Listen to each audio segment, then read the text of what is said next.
1952 was a time of hopefulness and change in the United States. Talks were underway to bring an end to the Korean War. The civil rights movement was gaining momentum, and thanks to the King Elvis Presley, many Americans were getting their first taste of rock and roll music. This was the backdrop at Camp Sloan one summer, many decades ago.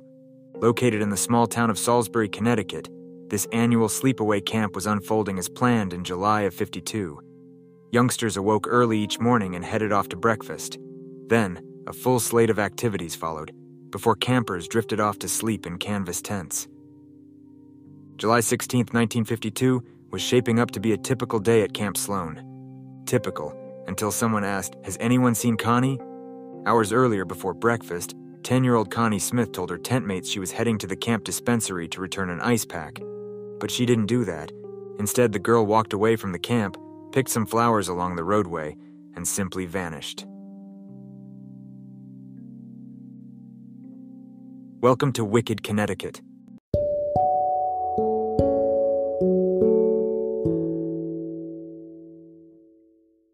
Born July 11, 1942, Constance Connie Smith was the first girl and second child for Helen and Peter Smith. Connie's father was a prosperous cattle rancher in Wyoming, and her grandfather, Nels Hanson Smith, served as the 18th governor of the state. Connie's mother had a fine pedigree as well, having come of age in the affluent community of Greenwich, Connecticut, and it was there, in 1937, where Helen and Peter were wed. While Connie Smith came from a privileged background, her life was not all perfect. The girl spent a lot of time by herself, in her own head, and when she was 7, her parents divorced. Primary custody of the Smith children was awarded to Helen, and Connie and her older brother Nels, named after his famous grandfather, were raised on their folks' neighboring ranches in Wyoming. Described as a tomboy, Connie loved animals, comic books, and coloring, and while somewhat reserved, she got on well with both children and adults. In the summer of 1952, while Helen Smith was visiting friends and family in Connecticut, Connie would spend time in nearby Salisbury at Camp Sloan. Established in 1928, this highly regarded camp offers its young guests a pristine natural setting to explore. And by all accounts, for a while at least, Connie was thriving there. The first-time camper quickly made friends and even asked her mom to lengthen her stay, a request that was not granted. Connie's summer camp experience was not without some drama, however. While details are minimal, it appears likely that she experienced some bullying at Camp Sloan. In the days leading up to her disappearance, Connie's eyeglasses were broken, and she sought out an ice pack for a hip injury she suffered after taking a fall. Also, the morning she disappeared, Connie had to nurse a bloody nose. Again, details about these incidents are scarce, but if Connie was in fact being bullied, that could explain her abrupt exit from Camp Sloan. There are reports she may have been homesick as well. Connie's mother visited the camp a few days prior to her daughter's disappearance. Maybe seeing her mom made Connie pine for her home, and she set off on foot to find a payphone or a ride. But before we get sidetracked with speculation, let's go back to the beginning of the mystery. Connie Smith was 3 weeks into her summer camp experience when she went missing. The date was Wednesday, July 16, 1952. As the temperature inched upward that morning, for reasons unknown, Connie decided to leave Camp Sloan behind. Soon after, with tears welling up, the youngster asked 2 people for directions to the nearby village of Lakeville. Then the girl was seen with her thumb out, looking for a ride. At that point, despite the area being heavily trafficked, Connie vanished. A couple of locals who encountered Connie after she left Camp Sloan didn't think it unusual seeing the sun-tanned 10-year-old strolling along unattended, because at 5 feet tall and with a sturdy build, the girl looked older than she was. One witness said he thought she was a camp counselor. The day she went missing, Connie was wearing a blazer, navy-colored shorts with plaid cuffs and brown shoes, and her light brown hair was tied in a red ribbon. She had no money or extra clothes with her, but may have been carrying a green wallet and a black zipper purse containing pictures of friends. Investigators say Connie entered no stores along her route and rode no bus or taxi. The last known sighting of Connie Smith was at around 8:45 a.m., not long after she set off on her tragic journey. Camp Sloan staff wouldn't realize she was unaccounted for until around noon. Dozens of law enforcement and auxiliary officers, and others who answered the call to help on July 16, 1952, canvassed the area for days. Investigators searched by foot, on horseback, and in small aircraft, and even gathered scat from bobcats and raccoons to test if the animals had eaten human remains. Searchers circled reservoirs and lakes, some donned hip boots and waded through swamps, but no sign of the girl was found. And that holds true to this day. The list of suspects and leads in the Connie Smith case is long. Among those questioned about the girl's disappearance were truck drivers, carnival workers, gypsies, and a caretaker and cook at the summer camp. Sex offenders statewide were interviewed, as were motorists up to the nearby New York border. Suspicion also was cast on private school students, fishermen, and nearly everyone who passed through town that July morning in 1952. 2 years after his young daughter went missing, Peter Smith told a reporter, "Each day is a little harder. We all know we might lose our children, but to not know what happened to her isn't human." One of the most talked about chapters in the Connie Smith mystery begins with a disturbing discovery made some 6 years after the girl went missing.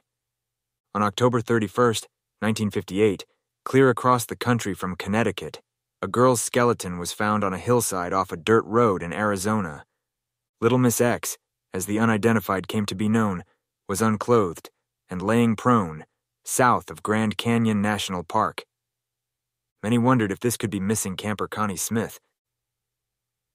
Adding intrigue to the Little Miss X riddle, years earlier, a man came forward claiming that Connie had been killed in Arizona. While a comparison of the teeth of Little Miss X with Connie's dental records proved inconclusive, decades later, a DNA test provided a definitive answer in this matter. Connie Smith and Little Miss X were not one and the same.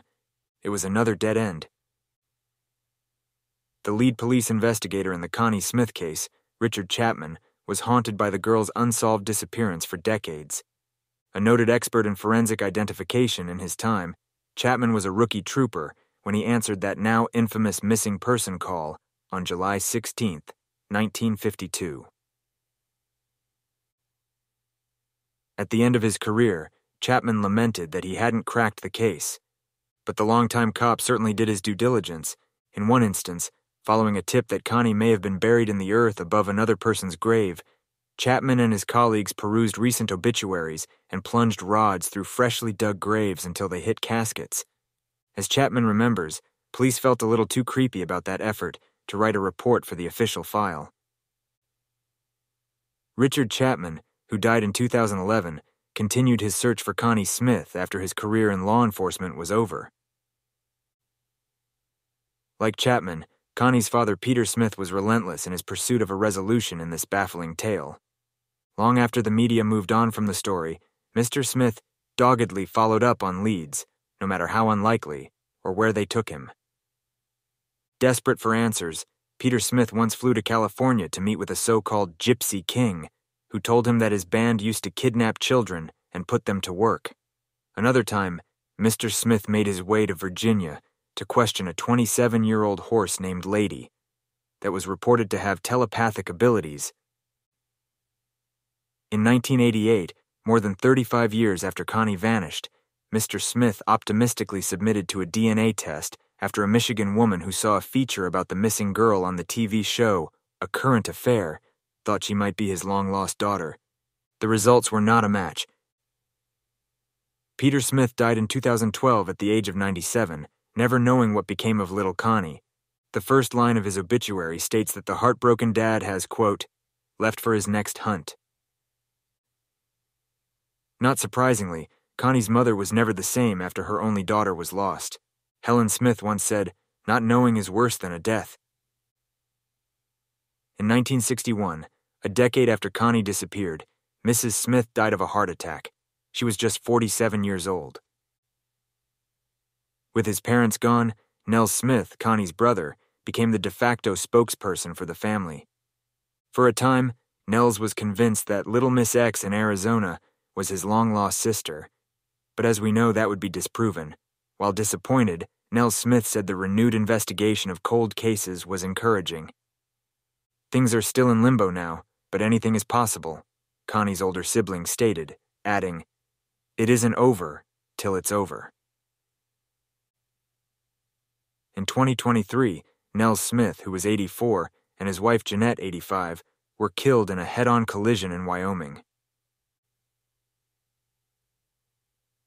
The vexing Connie Smith case, known as B57H in Connecticut state records, remains open.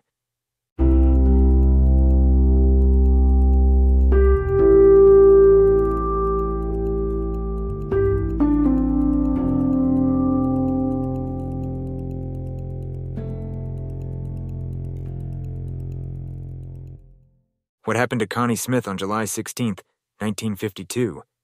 The possibilities are few, really. One theory holds that Connie may still be alive, but unaware of her true identity.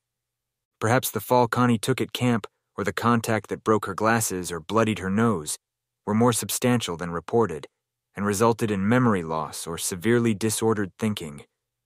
This could explain the girl's truly bizarre decision to run away from Camp Sloan with nothing more than the clothes on her back. Whether of sound mind or not, maybe Connie was kidnapped by a passing motorist that morning. Someone with ill intentions may have offered her a ride, and the girl could have gone along willingly, or been taken by force. Or as Connie made her way along the roadway, it's possible she was struck and killed by a vehicle, and the panicked person behind the wheel, fearing punishment, scooped her up and drove off. In both that scenario and the one in which she was kidnapped, if the driver lived nearby, Connie's final resting place could be on the grounds of a private property, not too far from the summer camp she left behind that fateful day in '52. As for Camp Sloan, it's coming up on its 100th year in operation. Its website states, "Through the endless summer fun at Camp Sloan, kids learn to truly be their essential selves, relish in their personal and group accomplishments, and are set up for success both in and out of camp." Also, the webpage points out that campers still hunker down in canvas tents, the kind of shelter where a sad little girl once dreamed of hugging her parents and flipping through comic books back home on the plains of Wyoming.